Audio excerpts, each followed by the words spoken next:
him kung tungkol sa anong kwento and at the same time kung ano yung mga karakter na gagampanan ng ating cast. So, ayun po. Ito po ang ating pelikula, The Flying Red Balloon. So, lahat tayo... Okay na po. Lahat tayo may iba't ibang kahilingan. May mga kahilingan na araw-araw natin pinagsisigawan sa langit dahil matagal na natin itong hinihintay. May mga kahilingan na ang puso lang natin na nakakaalam kasi takot tayong mahusgahan. May mga kahilingan na tahimik natin binubulong kasi baka ma-jinx pag narinig ng iba. At may mga kahilingan naman na napipilitan tayong pakawalan kasi mas mahirap umasa kaysa masaktan. So, at the core of our movie, it's all about yung mga unspoken truth ng puso natin, our deepest desires na pinangahawakan natin or sometimes, ayun nga, kailangan natin pakawalan.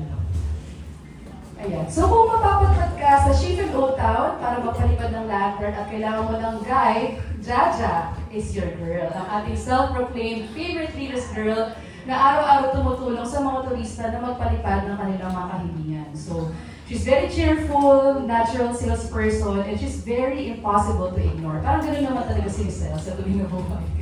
Ayan, so Jaja can strike up a conversation with almost anyone who passes by their lantern stall. So kasabay nito, libangan din ni Jaja ang pagbabasa ng bawat kahilingan, pinapakawalan sa langit, na para bang bawat isa ay may sariling patama sa puso niya. Sabi nga ni Direk Louie, si Jaja, addict siyang magbasa ng mga wishes. Yun yung vision niya. And after meeting every tourist imaginable, Jaja thinks nothing can surprise her anymore until one day, a stranger caught her attention. Guwapo. Pwede kong patingin ng guwapo. Malakas ang dating. Sabay pagka-misteryoso. Ayan si Teng Teng. He seems to be the kind of man who carries the story behind his confidence. And syempre si Jaja, he couldn't help but notice him. Ayan, so every day, eto si Teng Teng, he returns to release a lantern. Ganda no AI. Each one, nakatingala ka. So every time, lagi siya nagpapalipad ng lantern, iba-ibang kulay, iba-ibang message. And syempre, with every visit, nagiging close sila ni Jaja. Something between them begins to quietly grow. So si Jaja, she became Teng Teng's safe space. So she becomes the one who listens, the one who makes his complicated world feel lighter, even if just for a moment. Kasi buong buhay ni Teng Teng, wala siyang ibang ginawa kundi sundin ang mundong Pinong para sa kanilang pamilya, mula sa trabaho dapat niyang tahakin, sa taong dapat niyang mahalin. So lahat, kontrolado. But for the first time, dahil kay Jaja, he finds himself wanting something that family, status, or obligation did not dictate, but by his own heart. For the first time, he feels something that is truly his, at yun ay si Jaja. Ayan, so pero para sa mga taong katulad ni Jaja at Teng Teng, syempre love is never simple. And in a world where destiny seems to have already drawn the lines, choosing your own happiness, it comes at a cost. Faced with the future that was never meant for her, si Jaja makes a painful choice to walk away. Kasi nga naniniwala siya, minsan mas okay nang mag-let go kaysa hintayin kang piliin ka. Pero, paano kung kahilingang pinili mo pakawalan, babalik rin para piliin ka? At ang isa pang question, kung dumating ang sandaling yon, handa ka bang maniwala? Yun po ang aabangan natin kung maniniwala ulit sa Jaja. So, papakilala na po natin yung mga cast at ating characters. Of course, starting with Alisel Lopez as Janina or Jaja Herrera. So, ayun nga, she's a kind of person na yung mga simple conversation, kaya nang gawin, ito ang connection, at magaling po siyang mangbudol. Pag dumaan po kayo sa stall niya, automatic customer na po kayo ni Jaja. Yeah, she's very optimistic at marami siyang pinagdaanan sa buhay. And yung isa sa mga gift ni Jaja, she knows how to read people. So, from the simple na pagtingin ng isang tao, sa pagsulat, nararamdaman agad ni Jaja kung ano kaya yung kahilingang nasa likod ng puso ng tao. Which is why, very fascinated siya sa mga wishes. So, together with their father sa Shipping Old Street, meron silang maliit na sky lantern. Ayun, every day she spends her day releasing other people's wishes into the sky. But for someone who spends her days helping others let go of their wishes, Jaja is about to discover what it means to finally hold on to one of her own. I-hold on nga ba niya o i-let go ni Jaja? We will find out. Okay. And then, of course, you have McCoy as Teng Teng. Ayan, so Teng Teng is very charming, playful, guwapo, confident. So, he knows how to make people smile. Para pag tinignan pa lang po natin si Makoy, mapapasmile na po kasi talaga tayo.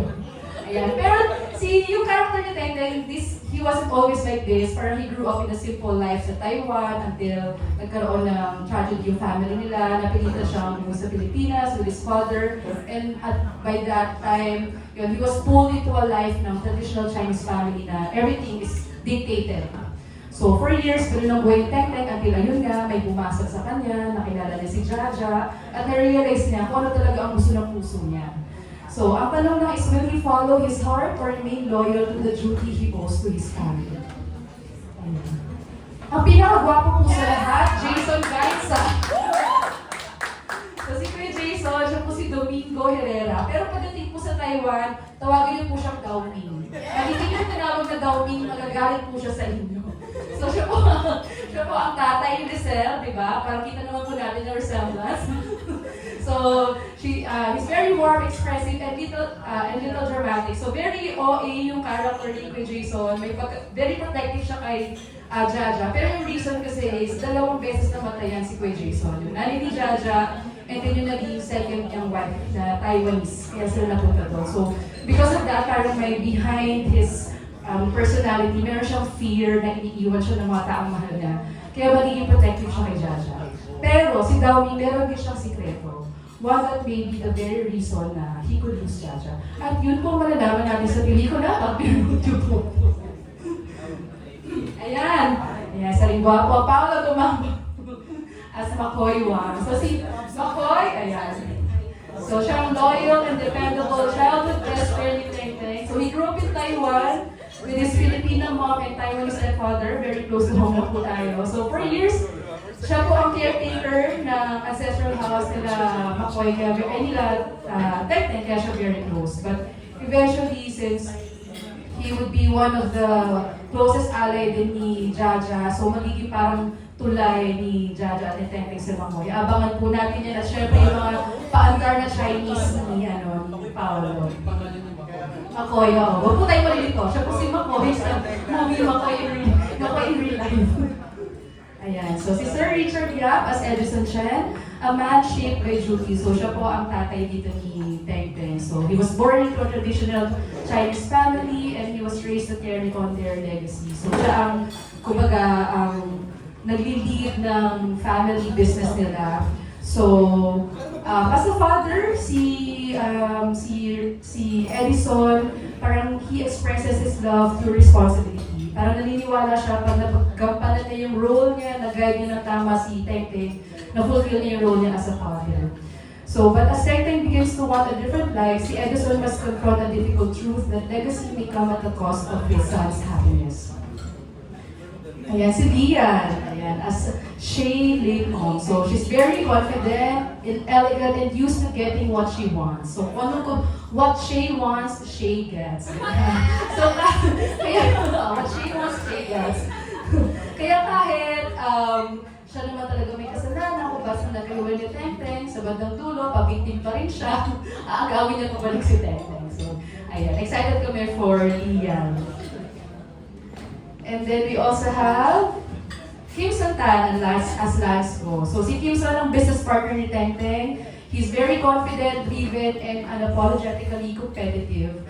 Pero yung difference nila, kung si Tengteng, he still draws the line, si Lance doesn't believe in having one. Parang naniniwala siya na if you want to win, kailangan mabilis ka. Kaya kahit tipong girlfriend niya na si Shay, uunahan pa rin dyan si Tengteng. Ayan, so for Tengteng, it's betrayal to Lance, it's just playing the game. Yun yung character niya. And then we have Rebecca Chuansu as Teresa Chen. She's the matriarch of the Chen family. She's the quiet force behind their legacy. Siya yung tipo na she believes that family is built on discipline, sacrifice, and loyalty, and not emotion. Ayan. So, si Teresa, love is not about following your heart. It's all about knowing your place. And syempre for her, family is everything. Yun ang importante for Madam Teresa. And then last, we have Tita Belle, played by Miss Sue Prado. Si Tita Belle is the kind of woman who can sell anything. Online seller po dito si Tita Belle. model, siya ang magpapalag kay Jaja, which is why magaling din magbenta si Jaja kasi bata pa lang siya. Ito na yung mundong kinalakihan niya. So, she loves Jaja like her own child, and she'll do whatever it takes to make sure na si Jaja she'll have a better life than she ever did. Ayan. And yan po ang ating mga cast and character. Maraming salamat.